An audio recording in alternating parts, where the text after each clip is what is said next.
Welcome back, ladies and gentlemen, continuing our discussion with Dr. Nasif. Now, sir, it's such a great project, the Ras Al Hikmah deal with the UAE, but in order to create some sort of a domino effect that would actually boost the Egyptian economy, not having it as a band-aid on a crack in the wall, a lot of talk about the private sector trying to increase its involvement from 60% to 90% from the year 2024 to 2030.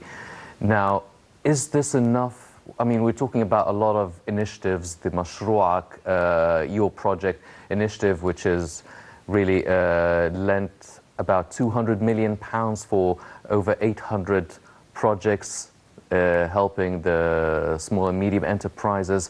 But what is this increase by that we're expecting to reach 90% of the Egyptian economy run by the private sector? Is it realistic? Is it feasible? What can be done to actually start a pacey domino effect for the Egyptian economy? I think the key solution, said in one sentence, for the Egyptian economy, in one sentence, we need to fix our balance of trade. To put it in layman's terms, we're importing much more than what we're exporting, which means that every year we have a deficit in this balance of trade that puts pressure on our resources. Okay. The direct answer to your question, I think private sector is more efficient by nature and by definition, and more effective and much faster. And most of the economies of the world are not built on the large multinationals and the large projects. They're built on the SMEs, the small and medium enterprises. So yes, the Egyptian economy needs to have a strong SMEs base, and this is how even the US, which is the largest economy in the world, is built like such.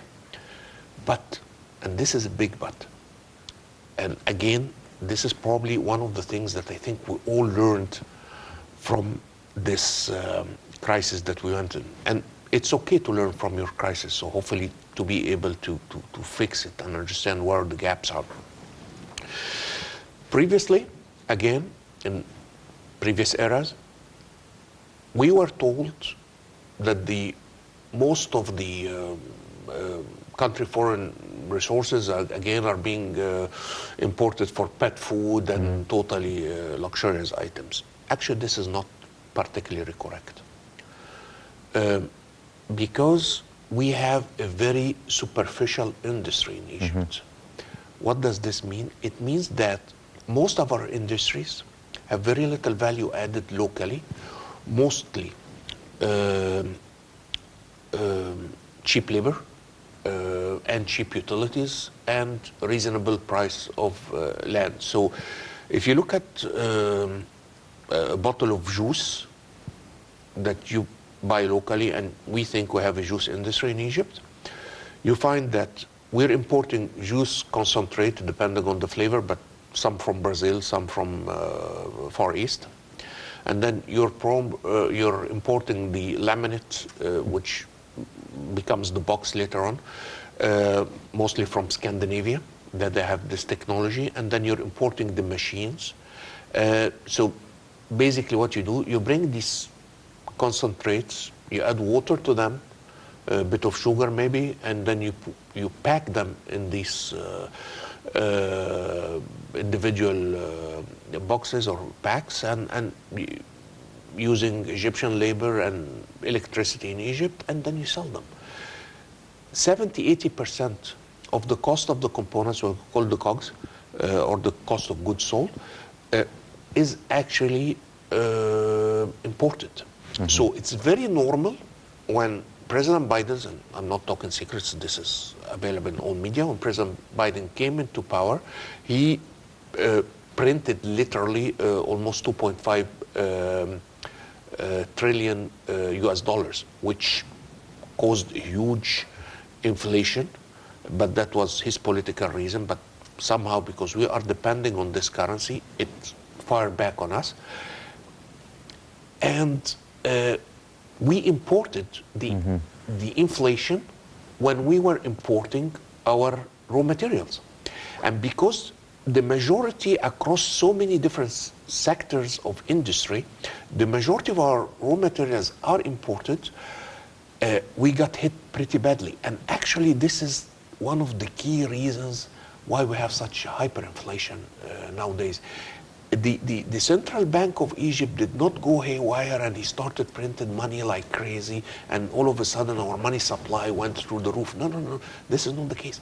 It's because of the importation and because we are so dependable or depending on imported raw material that we got hit so badly. Okay, so what is the solution? The solution is, again, in a very simple way, put in a very simple way, is to have more profound industry, is to go what we call the vertical integration, whereby you have control over a largest part of the raw material or the components, not necessarily raw material, a component of your industry. Mm-hmm. I'll give you another example. For example, cigarettes manufacturing. In Egypt, we have local manufacturing that is very important. The manufacturing of tobacco, I don't know why, mm-hmm. but it is prohibited in Egypt from the 1800s. So all the tobacco, and Egyptians do consume a lot of tobacco, is imported.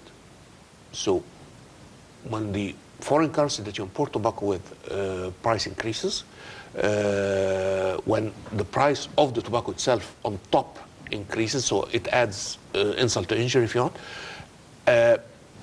your cost goes through the roof. Solution is somehow we need to find a way to be able, maybe not 100%, but somehow gradually get into that. And amend laws. That's one of them. Same story for, again, cooking oil. Mm-hmm. We're importing, I don't remember the number exactly, but over 90% for sure, maybe 95, maybe 92% of our oils. When you have the two largest producers of sunflower oil going into war, Russia and Ukraine, guess what? Mm-hmm. You suffer. And again, oil is actually a very simple industry. It's not very complex. It's not electronics or something. You bring the thing, you see it's okay. Yeah. Obviously mm-hmm. other, but it's not such a difficult industry to have. And you're not even supplying 5% of your needs. So these are the things that we need to think strategically. And what do we need to do? In the sunflower oil, for example, we need probably to start to find a way to have more agricultural lands, to use some of the, to have the raw material of this oil, which is the, and so on and so forth. So I think crisis, again, what doesn't kill you makes you stronger. Mm-hmm. And I think we're coming out of this crisis much, much stronger than when we went in. We know much more now.